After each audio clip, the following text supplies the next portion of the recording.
And then when you get to that age of around, the 1500s and on, that atavistic clairvoyance is gone. That spiritual vision is gone. Humanity no longer opens their eyes and sees themselves surrounded by elemental spirits that are, walking amongst the grass and angels in the sky, which we used to. The Greek gods are the last little vestige we have of how we used to see the world.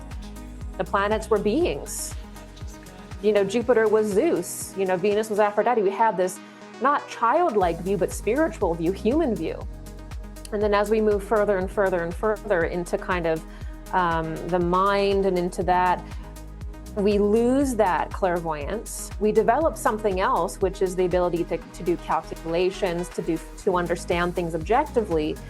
But when that goes too far, we don't, there's that problem of like, well, how do we redevelop that clairvoyance? How do we see that world again? How do we bring ourselves back out of this incredible intellectualism that we have? Because we need that intellectualism. We need that, actually. We needed the Kants and the Newtons. They didn't include, they're missing something, but they're necessary in their own way, right? So it's like, the real question I think for Steiner was, well, how do we, and probably Goethe as well, is, okay, well, we came from that place of incredible clairvoyance. I mean, just look at how the Indian cultures described things, even the Persian cultures, how even the Babylonian, they were so much closer than us to spirit. And then we lose it, and now how do we get that back? Well, Christ brings that back to us through an impulse. But because of our free will, we have to allow that into our heart and allow that into our being.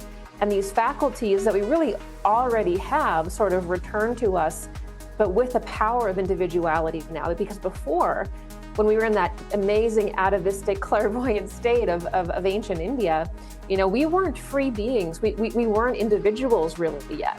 We were just kind of like in a little bit more in a hive mind then. It's kind of more of a mirror of the earlier period when we were more like an animal. We weren't animals, but we were more united in our consciousness than we were much later. So there is that struggle that we have right now, which is, how do we maintain that intellectual sharpness and clarity and power while redeveloping that perception of the spiritual world, because we need it? Because if not, we get pulled down into that deception, which is, the Antichrist and Satan, basically.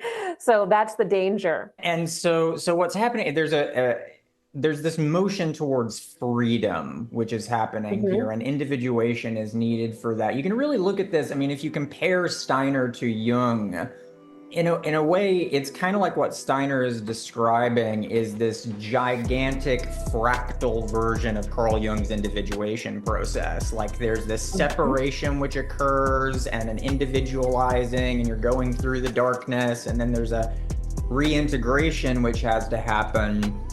And so for Steiner, the Christ event is kind of like the axis of that whole trajectory. And Jung saw it pretty much the exact same way as well. Jung saw the Christ, not the person per se, but well, I guess it would be the person, because it's kind of supposed to be both, but the logos of Christ as being this movement towards self-realization, which of course does imply separation, and it implies that we could not have stayed in this kind of blissful state of oneness in which we had this kind of collective consciousness thing going on, and this wonderful clairvoyant power that had to be moved through.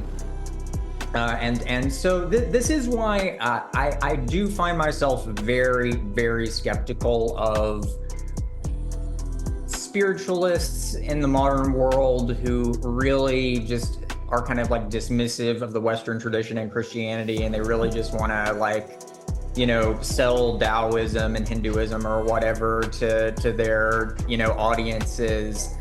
And they usually package it in such a way where it's like, your ego is bad, get out of your ego, destroy your ego.